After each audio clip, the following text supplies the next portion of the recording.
जमानत जब्त कराना है, केवल हराना है। तो दोनों हाथ उठा करके मेरे साथ बोलिए, भारत माता की, भारत माता की, भारत माता की, जय श्री राम, जय श्री राम।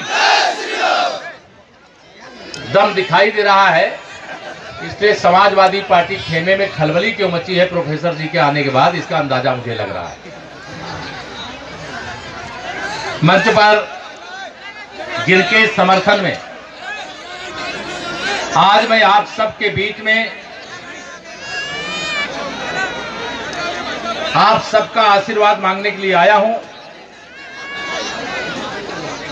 ऐसे बड़े भाई मेरे प्रोफेसर एसपी सिंह बघेल जी, जो भारत सरकार के माननीय मंत्री हैं, और मैं भी जानता हूं, आप भी जानते हैं कि श्री अखिलेश यादव जी को अगर ये पता चल जाता कि प्रोफेसर साहब नामांकन करने वाले हैं तो करहाल से कभी नामांकन करने की गलती नहीं करते। जिनके समर्थन में मैं आप सबको यह बताने आया हूं कि यहाँ केवल प्रोफेसर साहब नहीं, केशव प्रसाद मौर्य भी आपका प्रत्याशी है। ये ध्यान रखना, यहाँ मंच पर जब तक गुंडों से डरते रहोगे कभी विजय श्री हासिल नहीं होती है। अब गुंडों से डरने का समय समाप्त हो गया है। जैसे मैं बाकी जिलों के बारे में बताया हूं, वैसे मैनपुरी के लिए बता रहा हूं। ये मैनपुरी समाजवादी पार्टी का गढ़ नहीं, अब ये मैनपुरी भारतीय जनता पार्टी का एक दुर्ग बनेगा, किला बनेगा। 20 फरवरी को जो मतदान होना है, उस मतदान में कमल खिलाने का मतलब बड़े बड़े गुंडों को धराशायी कर देने का काम करना है। ये घबराए हैं कि नहीं विरोधी? घबराए? बताओ, जोर से बताओ, घबराए हैं कि नहीं घबराए हैं? इनको लगता था कि हम तो गुंडई के बल पर बूथों पर कब्जा करके चुनाव जीत लेंगे। अब ये बूथ पर कब्जा कर सकते हैं क्या? जोर से बताओ, कर सकते हैं क्या? और अगर बूथ पर कब्जा नहीं कर पाएंगे तो चुनाव जीत सकते हैं क्या? बूथ कब्जा होने नहीं दिया जाएगा। और इसलिए चुनाव लोकतंत्र में जैसे एकदम निष्पक्ष होता है, जब निष्पक्ष चुनाव होगा तो उसमें कहीं टिकेंगे क्या? आज भगवान रविदास जी की जयंती है और उनके जयंती के दिन भी मैं बता रहा हूं, भारतीय जनता पार्टी अगड़ा, पिछड़ा और दलित की त्रिवेणी है। देश के प्रधानमंत्री माननीय नरेंद्र मोदी जी प्रयागराज के संगम क्षेत्र में कुंभ स्नान के समय स्वयं जमीन पर बैठ करके जिन्हें कुर्सी में बैठा करके चरण धोया, वो कौन थे? वो मेरे दलित भाई बहन थे कि नहीं थे? मैं अगर यहाँ वोटर होता तो मैं 20 तारीख तक यहाँ से जाता नहीं, घर घर चल के घूमने का काम करता। प्रभारी मंत्री तो मैं हूं ही, प्रभारी मंत्री के नाते तो मेरी जिम्मेदारी है, लेकिन अभी तो पार्टी ने स्टार प्रचारक बना करके पूरे प्रदेश में घूमने की जिम्मेदारी दी है।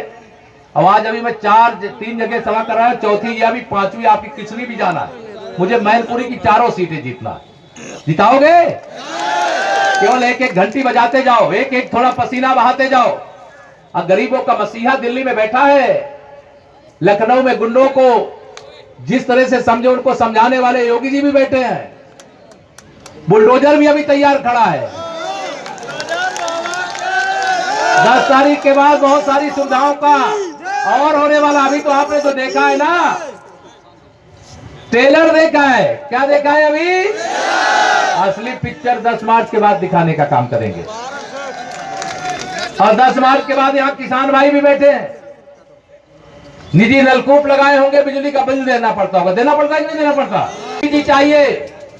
लक्ष्मी जी साइकिल पे बैठ करके नहीं आती हैं, वो कमल के फूल पर ही बैठ करके आती हैं।